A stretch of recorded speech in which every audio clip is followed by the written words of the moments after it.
Welcome to Luca is a Billionaire, where the only thing I invest in is your answers. In this video, I will show you how to replace the rear windshield wiper on your Nissan Versa. First, gather your new wiper blade and a small flathead screwdriver. Make sure your vehicle is parked safely with the ignition turned off for your safety.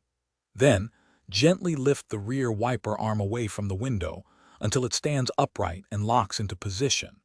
This provides easy access to the old blade for removal. This simple preparation makes the entire process much smoother.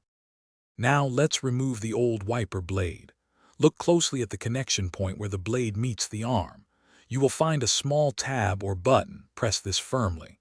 While holding the tab, slide the old blade downwards or sideways, depending on your specific model, off the hook of the wiper arm.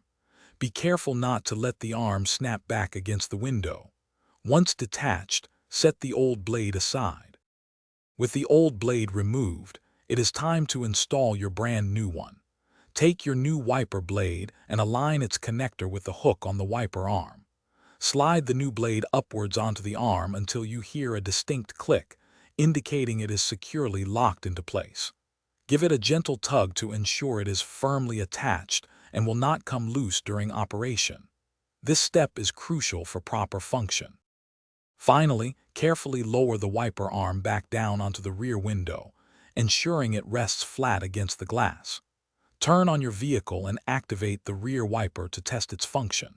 Observe the new blade as it moves across the window. It should operate smoothly and clear water effectively without streaking or chattering. If everything looks good, you have successfully replaced your rear wiper blade in just a few minutes.